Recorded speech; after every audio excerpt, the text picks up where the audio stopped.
se već jedan rekao, Džon Koks, inače profesor istočnoevropske istorije na Državnom univerzitetu Severne Kote i književni prevodilac, i Kristina Koš, direktorka CEEOL Press. Džon i ja smo se dogovorili da radi dinamike ovog dijaloga pričamo oko bilingualno, ja ću ga pitati na srpskom, on će odgovarati na engleskom, ali ako bude potrebno, ja mogu sumirati na kraju te njegove odgovore na našem jeziku. Ali ću pre nego što Džon i ja počnemo priču o prevodu i o Putu u Birobidzhan, zamoliti Kristinu Koš da nam predstavi malo svoju izdavačku kuću, da nam možda opiše kako je došlo do toga da baš Judita Šalgo bude u izboru za prevod na engleski. Eto, šta je bilo odlučujuće da to baš bude Put u Birobidzhan?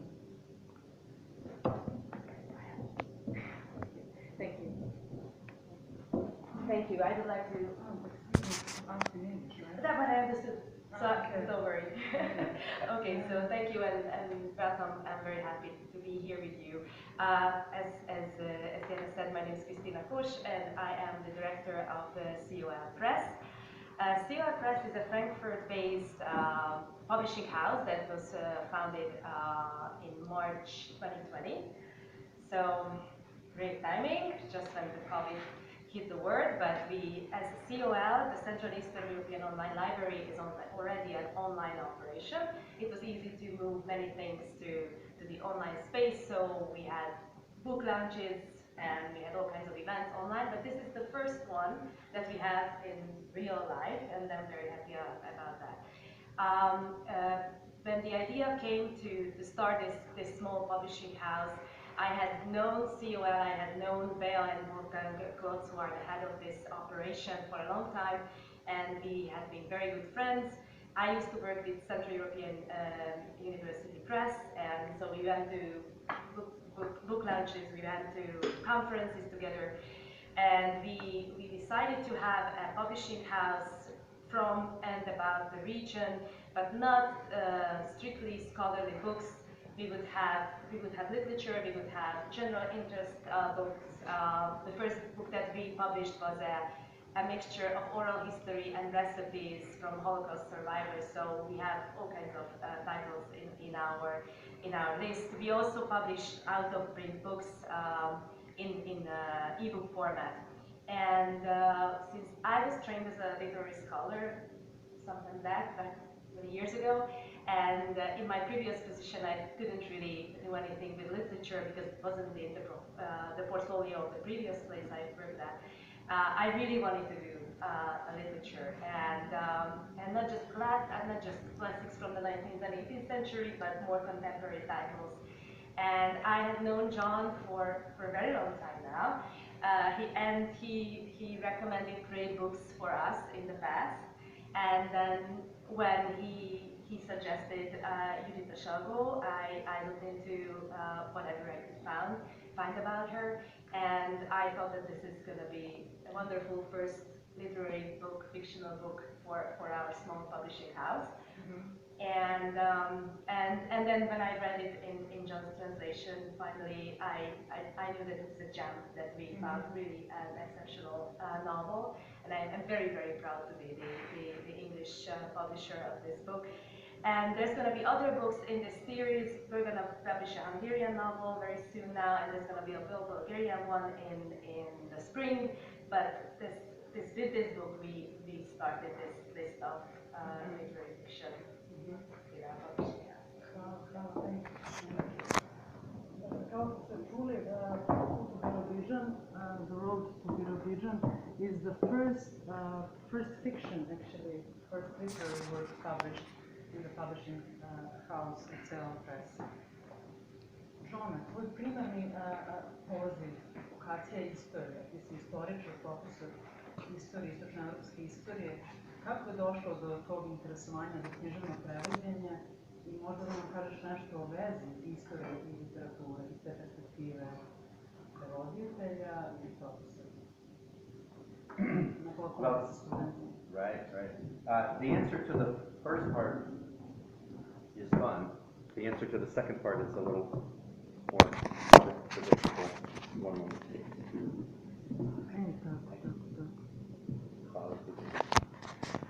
Could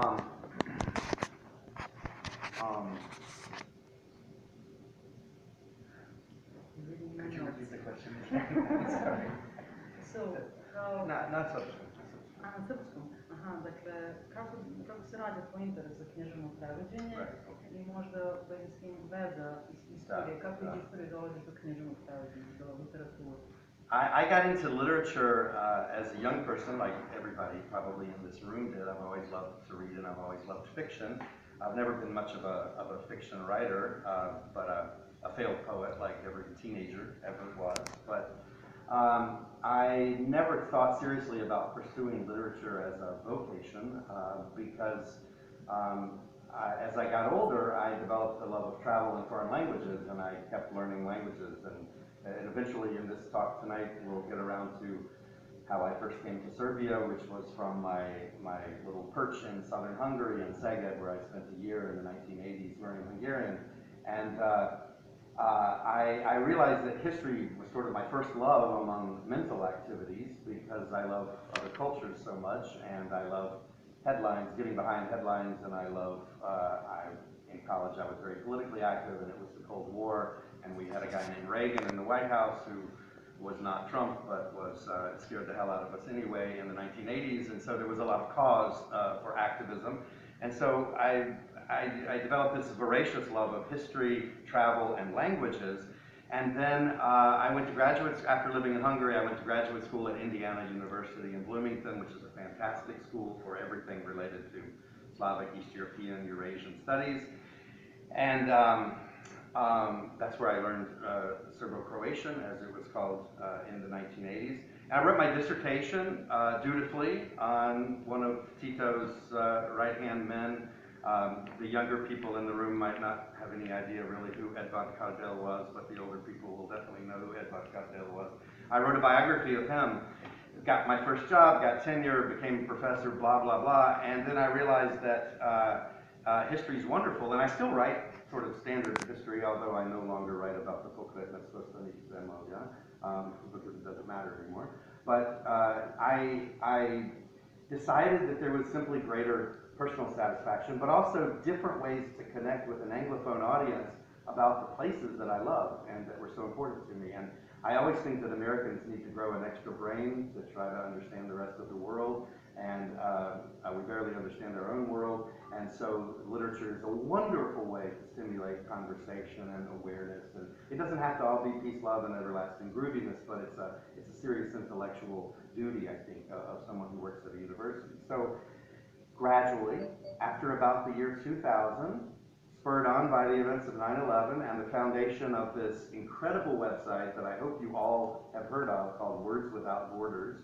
If you have not heard of Words Without Borders, go home and Google it, because it's a fantastic website. It's an operation, it's an entity, it's an institution based originally out of Bard College in New York. But they were founded right after 9/11 as an antidote to the war on terror and the division of the world into Bush's, little nemesis. And it was an attempt to keep America open, but really now it's an attempt to keep everybody open and to encourage cross-cultural communication of all types. And so I did a number of small literary translations for them. Nothing from Serbian. I did some Slovene stuff. I did some German stuff. And then I started thinking, well, I've got all these languages. I mean, not all these languages, but I have several. And maybe I should figure out a way to, what kind of history can I do where I can use languages and literature and still be a historian? And remain an outsider in the literary field. People like this and like the folks at SKD here, they put up with me, even though I'm not a dilettante in literary terms, but I am an outsider. I'm not trained as a literary critic or anything like that, but I'm an enthusiast, as they say. And I realized that the subfield of history called intellectual history is a wide open field that has been for 50 years in need of serious renovation, and that using texts of all types, including literary texts, is very permissible in intellectual history. And Occasionally someone will call me, it's flattering, but it may not be true. Someone here, for instance, will call me a literary historian. I like that, that's fine. But really my field is now intellectual history. So I translate things that are, we'll get back to this, I know, things that are beautiful, but above all things that are meaningful for the cultures in which they originate. And I try to tease ideas out of them, extra literary ideas usually, not always, because revolution can be a literary property or a political property, but I typically look for things that either cause ripples or should cause ripples among serious readers. Transgressive things, sure. The more transgressive, the better, I think, as long as they're serious and as long as they have a historical footprint. I'm not on the cutting edge of translation. Some of my writer friends are here, whose works I very much admire, and I do occasionally some things from the contemporary Serbian scene, which I think is fantastic, by the way. But my real aim is, at this point, Tito-era novels that have something to say about the Yugoslav experience. So that's a very long answer to a very brief question. Is there a connection between literature and history? Yes, when you do the kind of history I do, luckily, fortunately. Maybe I'm on thin ice, I don't know, but it's a lovely dance. Ti prevodiš sa srpskog i ovih drugih varijanti našeg policentričnog zajedničkog jezika, sa mađarskog, slovenačkog, francuskog, ja nisam zaboravila jezik, nemačkog naravno. To je stvarno impresivno. Šta si sve prevodio sa naših jezika do sad? Ima neka tajna veza, neki link koji povezuje autora i dela koje si prevodio? Kako uopšte izabereš ono što ćeš prevoditi? Well, Tijana shared these questions with me yesterday at our favorite cafe in town, and that's the hardest question right there of all of them. Is there a tajna veza between these links? I can definitely, these works, I can definitely tell you why I pick what I do. My 17th book of translation just came out. And I'm halfway finished, as I say. I'm going to retire in 10 years and then move to Portugal and become a fisherman.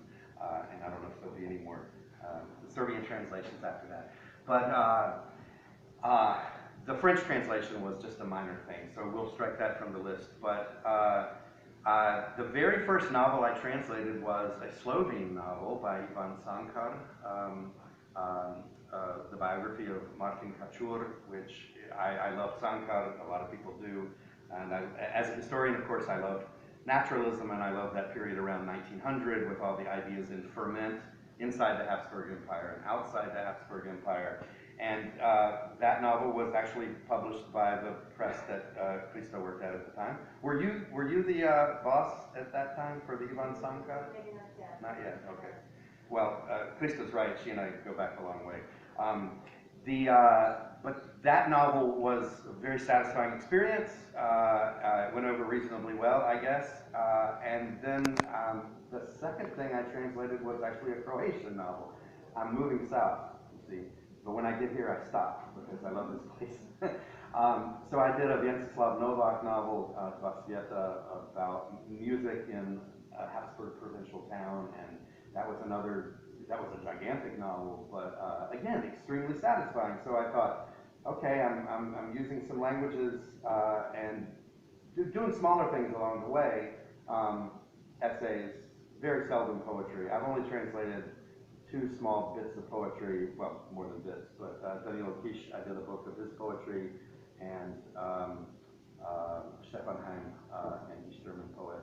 But I moved into sort of Serbian, Bosnian literature then after 2010, and I've done books by Ayla Terzic and by Muharrem Bazgul, and 2 by Biljana Jovanović, and 6 by Danilo Kish, and now Judita. I'm currently finishing Biljana Jovanović's 3rd novel, Dusha Jedinica Moja. I've had that contract for a while and I really need to finish it, but other things keep coming up. And I've done 2 books from Hungarian. Last winter I did nonfiction by Laszlo Végel as part of the Novi Sad celebrations. I think that's why that got commissioned at that time. It's his, basically it's a memoir of Novi Sad's recent history. And I did a book of Miklos Radnóti's prose. He's a famous Hungarian poet, but I did his So, I probably left out a few, but that's okay. The most recent book, I do have to mention. This was a book that was very important to me, a true labor of love. The last book that just came out, it came out less than a week ago. It's called The Cherry Tree. It's by a Sorbian writer, I would say Gorno Lužičko-srpski pisac iz Nemačke, Juri Koch, who is a friend of mine. I had the pleasure of meeting a few years ago, and the original is Der Kirschbaum. He writes in 2 languages. He writes in Sorbian and in German. And since I don't pretend to speak Sorbian, I translated one of his books that was from the German. It was published by a small press on the Great Plains in the United States, and that's my one major German publication. I probably won't. There are enough German translators out there. The world has plenty of German and French and Spanish translators, and they don't need me. But that was a labor of love because it's an incredibly beautiful novel. By the way, we all know socialist realism and we all know magic realism. Koch writes magical socialist realism. It's a fantastic story. Read him in whatever language you can find him in. I am visiting a few publishers while I'm here in Belgrade to ask if they will maybe look into Juri Koch for themselves and translate him from Sorbian into Serbian, because I think he'd be a wonderful addition to your book market. Secret connection between the works, other than that they are things that have left serious historical footprints in terms of ideas, as well as things that have been important for literary scholars. That's a superficial connection, but that's the best I can do. Final thing I'll say about that, though, how do I pick a book? I only translate a book that I love. I have that luxury, or that privilege, if you will, because I'm an old professor and I can do what I want. I mean, not to sound trite, but I mean, I could write more about the non-aligned movement, or I could translate books like Judite Šalgo. And what would I rather do? What would I rather be remembered for? So I read a book.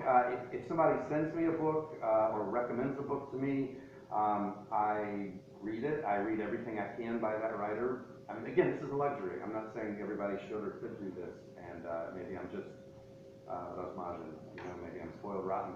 But I read it and to try to make sense of it for me. And if I love it, then I look into translating it, finding the publishers and that sort of thing, and getting the rights. Those are different stories, of course. Getting the rights is usually quite easy. Finding the publisher is usually quite difficult, but I think every translator in the room knows that. And you're right. Hvala ti, što se neću pitati ono što sam htjela, zašto baš Birobidžan. Mislim da je potpuno zadovoljavajući odgovor da voliš neku knjigu koja zato i prevodiš. Ali kada si stigao do Birobidžana, možeš nam reći nešto o tom procesu, tim preprekama i stupnjima koji se moraju preći da bi se uopšte došlo do prava za prevod i da bi se počelo sa prevodom? Mislim da je interesantno da ti podeliš s nama. Okay. Well, the person who helped me get the rights to translate this book is sitting right in front of me. That is Professor Pasković of Pančevo and Belgrade. Without him, this book would not exist. So thank you very much. Vasa set me up with Judita Šalgo's 2 daughters on email, one of whom lives in the Netherlands and one of whom lives in China.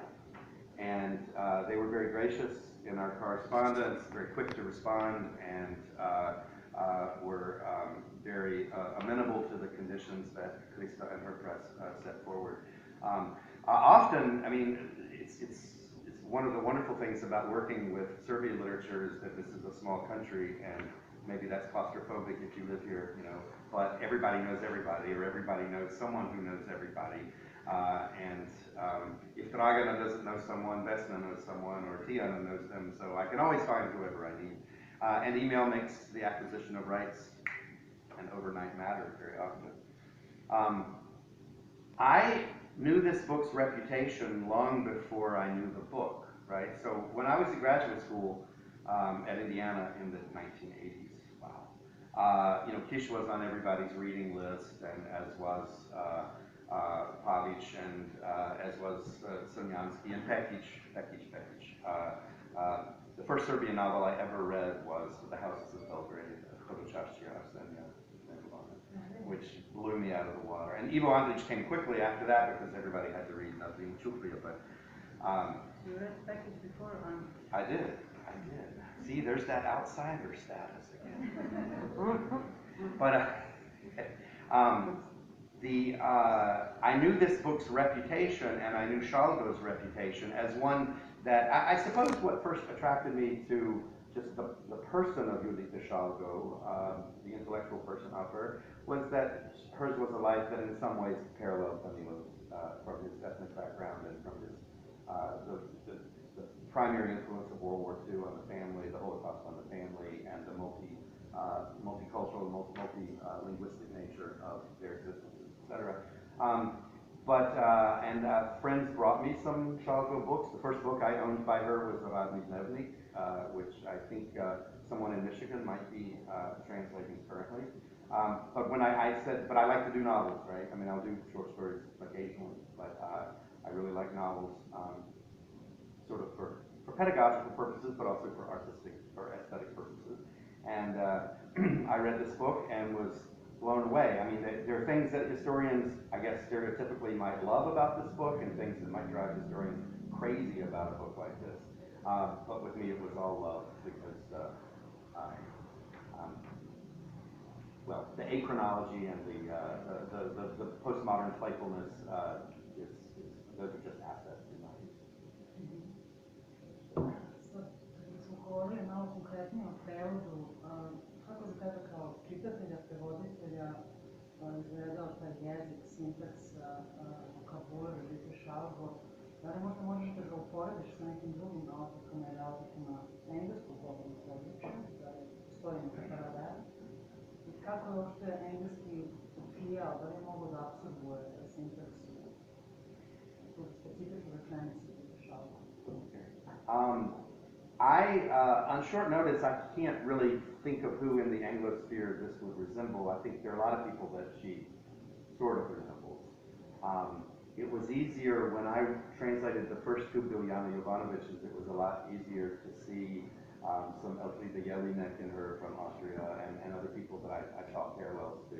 I'm sure that the reasonable parallels to Judite are out there, but I'm not sure I'm the person to give them.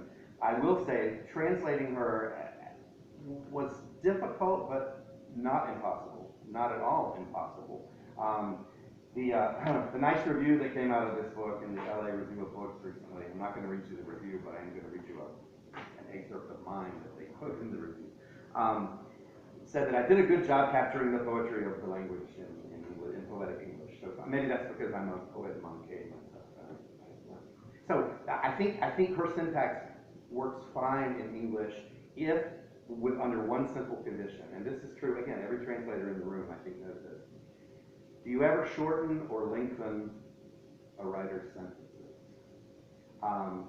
Are you under an obligation as a translator to keep even the sentence structure the same? Paragraph structure, yes, definitely. I would never screw with anybody's paragraph structure. But the length of sentences, I think, needs to be tailored. Because in English, sentences that are Karl Marx Gauss long, like you and I talked about last night, they just don't work. It just doesn't work. So there are times when she had extremely long sentences that are one poetic wave. I tried to make two poetic waves out of it. So I did tweak. An earlier review, actually it was a review of the first Biljana Jovanović book I did, CEEOL Press, Dogs and Others, which in many ways is one of absolutely the most important works I have ever read or translated in my life. One reviewer of that translation said that Koks is too literal. He needs to tweak with the existing text more. He needs to take more leaps. He needs to trust himself and take more leaps of faith. Nobody likes reviews that aren't 100% positive, right? But I thought about that over a period of years, and I think I did take more. I did display more confidence maybe, as a, but in no way do I mean, this is not a talk on translation theory, but in no way do I consider myself the equal of the author. I did not write this translation. I translated Judita's writing. I am an intermediary, and that's the only role I want. But I did adjust in the structure, etc. One wonderfully playful thing about Šalgo is her vocabulary. It is rich, it is broad, and I'm sure, I mean, everyone in this room has a Serbian vocabulary that is 15 times as large as mine. But the words are not obscure, the words are nuanced. The words are precise. The words hit you not like a bunch of raindrops on the roof of your car, but they hit you like bullets. And she probably would not object to that term because there's some scenes in here where she describes words as bullets that are so incredibly precise and so incredibly perfect. And those are, I don't know, great fun to translate. It's very satisfying to translate those because the vocabulary makes sense. The vocabulary, her toolbox of vocabulary is tailored to absolutely every occasion. And that, I did not mess with that. Again, I will betray one trick, one something that I do in translation. I call it variable vocabulary. I'm sure there's a technical term for it. But let's say you have the word kafana in a Serbian text. And I know there can be a difference between a cafe and a kafana, right? Coffee house. But just the word kafana, the old-fashioned word kafana. You can translate it as tavern. You can translate it as cafe. There are other things. I don't translate that word the same way every time. And again, some reviewers will notice that, and they'll say, you know, didn't Cox notice that the word in the original text is the same? And this happened with the German book that just came out. Of course I noticed it's the same word, but just as in the source language, context can put a different spin on the exact same set of letters, right? In English, we have a vast number of synonyms for everything. We have a vast number of words. And, you know, depending on the universe you've been creating for this whole translation, other words may work just as well. In other words, I think variable vocabulary enriches the text, and it enriches the reader's experience of the text. It opens up more of a window, and people can look in. As long as you're not obviously fundamental. I'm not going to replace kafana with restaurant, or kafana with, snack bar, or something. I mean, it's going to be something in that vein, right? And her text allows that wonderfully. Final thing I have to say about her text is something that I said about Biljana Jovanović's books when we spoke at Crocodile all those years ago. These authors never lead you astray. I know this book was interrupted, as Pasa called it, in his critical works, and he packaged and smoothed out and worked this book into its form for Studio di Cultura to publish.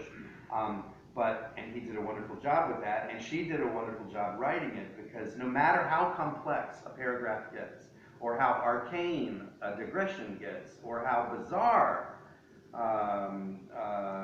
some kind of parallel chapter gets, it always comes together. They always come together. I learned to trust Judita. I mean, this may sound silly. If she were alive, she wouldn't care if I trusted her writing or not. I'm just saying this is one of the highest compliments I think that a translator can give to a writer. And Biljana was the same way. No matter how deep in the weeds, what's the term from Alice in Wonderland? You go down the rabbit hole. Go down their rabbit holes, because they always go somewhere. They always go somewhere, and it makes it worth it. Hardest book I ever translated was Kada, by the way. This was not that hard. Kada Avala almost killed me. Okay. Oh, sure. How are we doing? I thought I would read just a couple of passages of my translation from the book, just short parts, to give you a sense of how it sounds in English. This is from the beginning, from the first chapter of the book, where Šalgo has this historical assemblage of characters, plotting, planning, dreaming up a new homeland for the Jewish people in the Soviet East, in Birobidzhan. Excuse me. And there's a discussion, one of her rabbit holes, but again, it's a beautiful, well-appointed rabbit hole, is discussing some documents that Baron Edmund de Rothschild seems to have left behind, where he might have called for the attention of the world Jewish and philanthropic community on this place in the East. So this is my translation of Uchestvuju. One very old gentleman with the face of a mummy expressed his doubts on the manner of the origin of the cobalt blue spot on the atlas, maintaining that Baron de Rothschild, despite his modern worldviews, did not use blue ink, then a technological novelty made on the basis of aniline dye, but rather black, prepared especially for him from a mixture of ferrous compounds and coal, of which the ancient Semites availed themselves, or even less frequently, a wondrous fluid of charred fir resin, wine yeast, and gum arabic, made from an Egyptian recipe. With such ink, Moses must have written in his youth, said the friend of the house of Rothschild, and maybe even used it to write out the concept of the law that in the decisive hour, in the name of the Lord, he would carve into those clay tablets. That's how the Rothschild story sounds a little bit in English. And those of you who know the novel know that one of the characters linking many of the sections is Bertha von Pappenheim, an Austrian woman, a philanthropist, one of the early patients of Breuer and Freud in Vienna, etc., and the woman whose psychological dossier included some of these invidious modern versions of hysteria, etc. Well, she's traveling through the Balkans and she comes to Belgrade, and those are actually some of my absolute most favorite parts of the book. When she's right across the border in Temeshvar, she's up in Galicia, she goes to Macedonia, she goes to Greece, she ends up in Egypt and the Holy Land. But I believe this is from a section when she's in Budapest, writing in her hotel room. Well, she's a polyvalent figure, and she's up to all kinds of fascinating stuff. I would say she's the star of the novel, the protagonist. But here she is in her room all by herself at night, contemplating the meaning of writing a letter. The simple meaning of writing a letter, communicating some of what she's going through or trying to some of her female friends. She now felt a vague need to write a letter that would be distinct from all of the others up to this point, the informative, clear, pithy ones that were exhaustive on important matters. She needed to write a letter, not a poem, not a narrative, but a letter, somehow different, female, written, so to speak, with red lipstick and black eyeliner, with foundation, a letter that would write itself, which would, like scent and powder, fly forth and liberate itself from the little bottle, from her hands, her lips, from her lungs, from her head, which will swarm from all of these sources and hiding places and spill onto the table in front of the mirror, a letter she could not stop and control, that will contain unpredictable words, voices, through which will burst in self-emancipation words that had been hidden or suppressed in her until now. Events will come to light. Events will come to light. Events of which she had not been aware, which she had forgotten, or which had not finished happening, or had been prevented, held up before they found expression. A text, a letter that will erupt uncontrollably like a cry, a shout, or a fit of hysteria. There are siyaset, pushta itma passages like that in this book. It's wonderful. Yes, of course. So, everybody wants to know, and I certainly want to know, what is the status of Putu Birobidzhan in Serbian literature today, and is it part of the Serbian canon, and should it be? Da, dakle, Džon i ja sam pričajući o prevodu i šta bi bilo zanimljivo, važno reći. Dakle, knjiga je izašla pre više od 20 godina, 97. zahvaljujući Vasi Pavkoviću, Zoranu Mirkoviću, posthumno uređen, priređen i izgleden roman Judite Šalgo. Dakle, on sad prekasno je za promociju, knjiga je izašla odavno, ali prosto za jednu vrstu recepcije, kao što je prevod recepcija, tako i kao neka vrsta komentara za neko ko se bavi feminističkom književnošću i savremenom produkcijom. Mislim da je važno reći koliki je značaj ove knjige za feminističku književnost, za postjugoslovensku književnost, za savremenu književnost. I kao i mnoge ili većina ne samo knjiga, nego uopšte artefakata feminističke umetnosti ili umetničke praksi, ova knjiga je istovremeno i kultna i nevidljiva. Dakle, ona pripada nekom alternativnom, kontrakanonu ili feminističkom kanonu, možemo reći, ali ona van kurikuluma nje nema u dominantnom diskursu književnom i književnoj sceni. Ali s druge strane, taj njen kultni status, na primjer, će proizvesti to da postoji termin šalgologija, koja je jedna posebna nauka. Judita Šalgo je toliko kompleksna autorka da se mora oskovati takav termin da bi se bavilo njenim djelom, njenim pisanjem. I već nekoliko autorki je posvetilo čitave studije, monografije kao Silvija Dražić, Dragana Todoresko, Vladislava Goruć-Petrović, ovaj autor.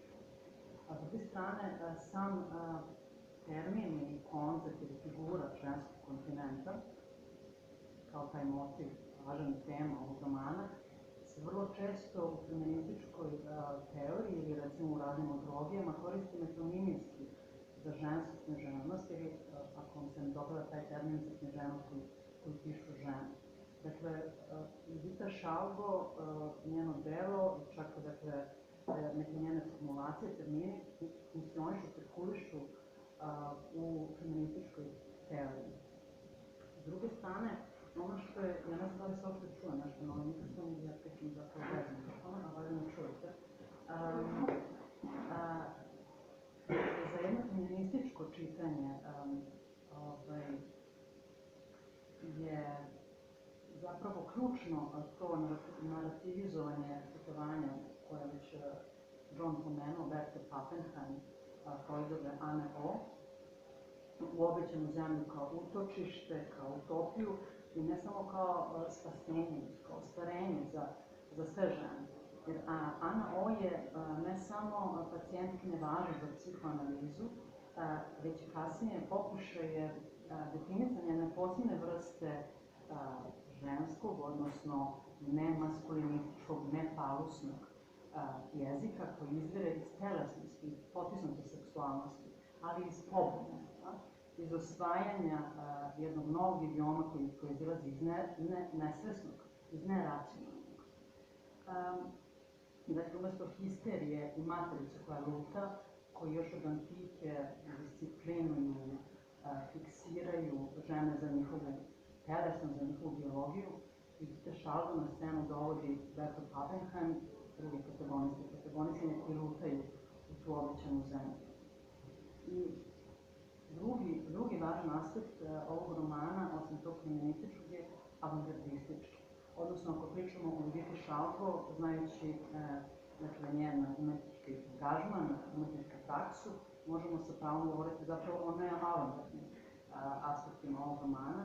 I to je nešto što ga čini jednim od ključnih tačaka kasne jugoslovenske književnosti, upravo kroz namjer Judite Šalgo da neoavangardu integriše u jedan prozni, to jest jedan romaneskni tekst i da strategije tekstualizma, ona sama je pisala, kao što znate, tekstualističku poeziju i konceptualne umetnosti, integriše u roman i u njegove konvencije.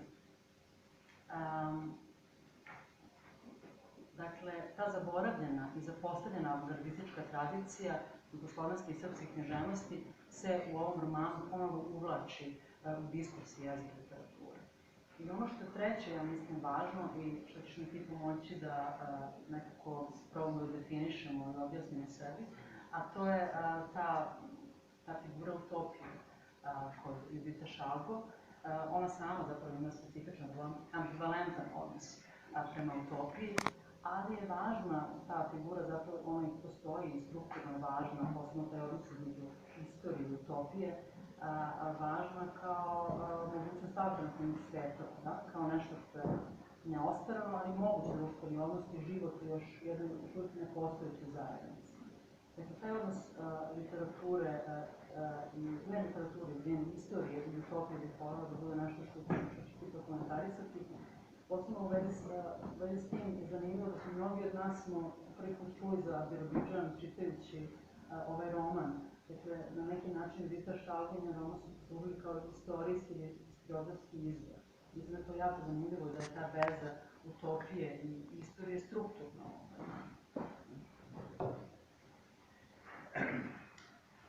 The discovery of Birobidzhan, like that we're confronted with in the title of the book when we first see it, right?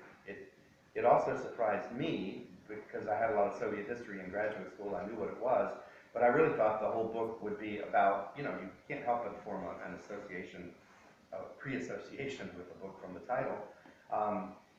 What a friend of mine, by the way, who's a writer, calls the tyranny of the title. And that's when, you know, editors need to leave books alone and let the author name their book. I firmly believe that. But I expected this book to be about migrants to the Soviet Far East. I thought for sure we were going to the Amur River where the Cossacks and one branch of the Cossacks and the Koreans are, and we're going to see this new town where they speak Yiddish in the snow, right? And it's not that at all. Utopia, for someone who grew up in a socialist country, is obviously a very important concept, a very lively one, very active one in everybody's discussion. And especially someone whose family suffered so grievously under fascism, which doesn't even really have a utopia for its adherents, right? It has utopia for no one. So I kept looking for utopia in here, and I kept seeing glimpses of it everywhere, right? America as the New Jerusalem for Jews from the Old World, right? The State of Israel as it exists after the late 1940s, and to which some of these Yugoslav immigrants go and then return to Europe. Looking for utopia in human rights activity against human trafficking, international organizations, relief efforts, philanthropic groups, and yes, in the Stalinist project over past the Amur River. You never find utopia in here. So to the extent I had to characterize this novel as, you know, when I tell people what this novel is about, sometimes the first thing I will say is, you can view this as you can view it as a Jewish novel, you can view it as a family novel, you can view it as a topical novel with lots of events. It's a medical novel because of all the scenes in the hospital. I would say fully half the scenes in this book are either set in an asylum of some sort, a hospital, a brothel with under medical care or being opened to medical care, or some sort of dastardly quarter of the town where exploited people are put together and then sort of rescued. It's a medical novel, but I think instead of a utopia, sometimes I think of it as a novel of geography and even physics, just the physics of motion, the back and forth, the north and south, the east and the west. I think when I don't always get a schematic visual out of a novel, but with this one I do. I see paths, north, south, east and west, going and coming, both directions, and they cross in Belgrade. And that's one reason I really, really love this book. I mean, I think Belgrade, not Birobidzhan, is the center of this book intellectually. That may not be important or may not be obvious to and Serbian readers may think I'm crazy for thinking that, but I found it perfectly logical when I thought about it, because this is where Šalgo grew up, this is where her ideas took root. She is a massive cosmopolitan and an extremely erudite person, so she's sending out these feelers, these excursions. People go looking for utopia, and then they come back to whatever this is, right? I was telling the correspondent from radio earlier that this novel has a lot of hope in it at some level that keeps pushing people into these journeys. But yeah, it's elusive, I think you said. But the search for the Ženski kontinent, right, the female continent, is one of the utopias that's in the book. It's the dominant one, it's the most important one, and it's the one that Berta Pappenheim and her rehabilitation, reappropriation of the word hysteria is firmly aiming at, right? But I think there are all kinds of other utopias. It's a fascinating intellectual framework.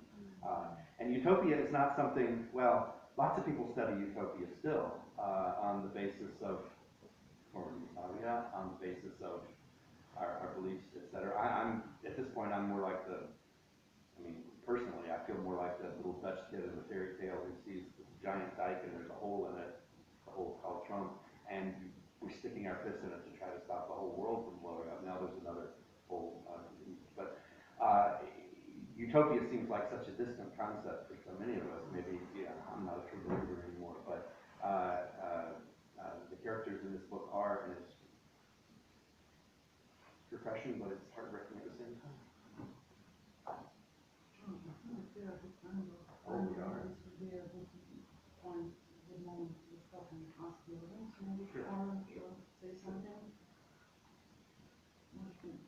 Questions, comments?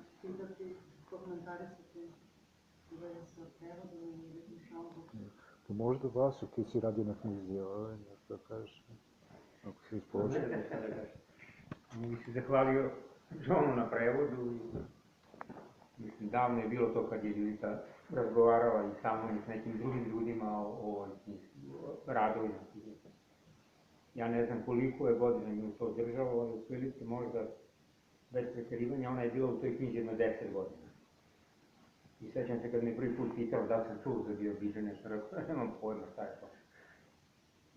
I onda mi ona rekla da je postojala republika u Srpskom savezu i tako dalje i da ona sprema piše knjigu i onda je to, u ono vreme smo više mnogo putovali za Novi Sad, ja sam mnogo češće bivao u Novom Sadu, tako da sam i u Matici bivao više i u njenoj sobi, tamo dole u prizemlju. I onda je dosta ona govorila o knjizi i razvijima, međutim kad mi je Zoran dostavio taj rukopis, to je bilo veliko iznenađenje, jer se to dosta razlikovalo u suštini od ono što sam ja očekivao.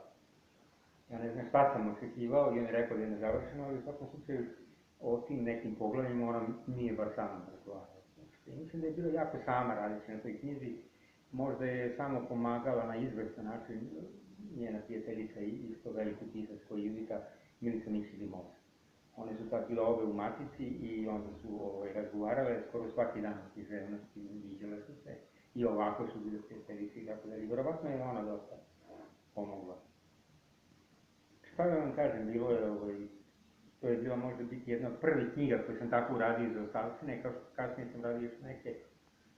Mislim da je najbolja knjiga koju sam uradio za ostavštine knjiga Semper Idem, koju sam uradio ali u ovom veku, a ova knjiga je prethodila to i ona je vjerovatno druga najbolja koju sam uradio. Radio sam dosta takvih knjiga, Juditine 2 ili 3 sam radio to. I tako, to je jedan izvanredan roman, nažalost, srpska književnost ima jednu lošu osobinu, a to je da kada autor umre, a izađe njegov roman, on uopšte ne ulazi u konkurenciju, recimo s Ninovu nagradu. Žiri ga automatski odbacuje, zato što neće, to je neka tradicija od 50. godina, neće da dodeli nagradu piscu koji nije živ. To je tako besmisleno. To je besmisleno, ali je to tako, da. I jedna druga stvar, i s tim ću da završim, da ne daljim vas mnogo. Novosadska skupština grada ima tome, recimo, između 5 i 7 godina, usvojila odluku da se dodeljuje svake godine nagrada Judite Šalgo, književna nagrada. To ne bi bila nagrada samo za žene i tu nagradu je Vladislava Gordić-Petković uspela da probije kroz tadašnje vlasti, kroz tadašnje sisteme i tako dalje, ali to bi bila nagrada sve ono novo, moderno, blisko svetu, književnosti Judite Šalgo i tako dalje. Međutim, ta je odluka usvojena i nikad više nije ušla u rad da se to nešto uspostavi, iako kad mi se Vladislava javila, ona je bila presretna što je tu urađeno i jako je verovala da će to i da bude. Ali da li ova smena vlasti ili šta drugo, ne mogu to da kažem, uticalo je da od toga evo nema ništa do današnjeg dana. Judita je prisutna među piscima srpskim, pogotovo moje generacije za 10 do 20 godina mlađi. Sad koliko je među mladim, to ne mogu da kažem. I to je, ona je u svakodnevnim razgovorima prisutna. I kao pesnikinja, i kao eseista, i kao intelektualac, i kao romansijer, ili pripovedač. Ali, možda je problem u tome što nijedan izdavač veliki, sadašnji, nije preuzeo da objavljuje knjige, kao što je uzeo neke knjige nekih drugih autora i to fali, pa njene knjige trenutno nema ih na tržištu, teško ćete ih i na kupnju naći i uopšte zaista treba imati mnogo sreća doći do bilo koje njene knjige danas. Tako je to. Posle njene smrti su izašle 2-3 knjige koji vrlo malih izdavača koji nemaju nikakvu mrežu za distribuciju tih knjiga i te knjige su danas verovatno veći deo tih knjiga u nekim magazinima i tako. Ali ja mislim da gospodin Džon će se složiti sa mnom i vi da budućnost raditi Judite Šalgo. Tako je. Ona će biti u srpskoj književnosti. Biće njene knjige i svih, da kažem, vrsta kojima se bavila. I iz poezije, i iz proze, i iz eseistike. Ona će biti živ pisac, jednostavno snaga njenog književnog dela na to da utiče. Hvala svima. Znači, Vlada se spomenuo mislim, i uopšte imam osnovnu sumnju da ih mi ne spominjemo ovako negde u ovakvim nekim prilikama. I uopšte sve u književnosti, da postoje ljudi koji čitaju i prevode. Znaš, onako lagano zaborav reciklira u nepostojanju sve. Ja se isto nadam koliko, ali... Pa dobro, njih se ne sve knjige su izašli posle njene smrti u da, Solarisu. Da, ali mislim trenutno si, znaš, je baš onako... Ne mislim samo za nju, nego uopšte za književnost. Tako da Milica Mićić možda lep povod da spomenemo tvoju profesorku srpsko-hrvatskog jezika. Je li samo ona bila ili je još neko bio? Nekoliko sam. Bila je Danica Sibelan Floresta. Da. U Džon je bio đak kod da, Milica Mićić. Da. Tako da, hvala vam što, mislim, posebno na ovim, ja sad moram da kažem, ja inače književnost stvarno ne mogu kao neko ko se time profesionalno bavi da delim na mušku i na žensku, ali ona je u ovom društvu, u ovoj zajednici, ona, kako da kažem, plemenu podeljena tako i što se kaže tradicionalno, tako da je prilično samim tim i sahranjena i hvala vam što te autore oživljava.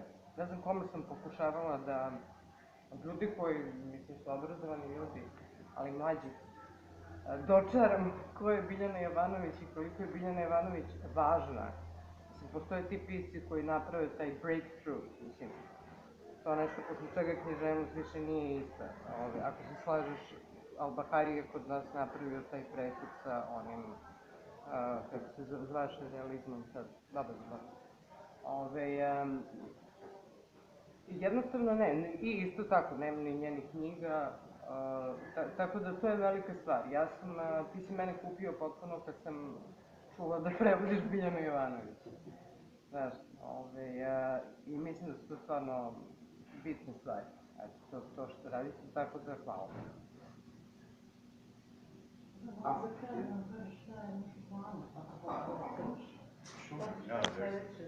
I will say, obviously, there are other works by Judita that deserve to be in circulation everywhere, here and in the Anglosphere. I know 2 other people in the United States who are considering doing some Judita translation. I've encouraged them, and I don't think anything's in the works yet. I have published 4 of her essays from Jednokratni Esej, that collection, that posthumous collection. If anybody wants them, you can get my email. I'll put my cards out, and I'm happy to share the URLs. They're all, I think 3 of the 4 are available online. But anyway, those went over really well. And I mean, essays are like the hardest thing to translate in the U.S. and have published. Essays are extremely difficult to find publishers for. I don't know why. I think as a historian, I revel in essays, of course. But I would love to do her entire book of essays, which perhaps could be supplemented by some archival work. If I get that Fulbright and come back here next year, maybe that would be a project. But the short stories also, I hope will see the light of day. And then there are 3 books of poetry, which someone, not me, should definitely translate. The rest of my plans are secret. Yeah. Other than the 3rd Biljana, I have no other plans. Hvala.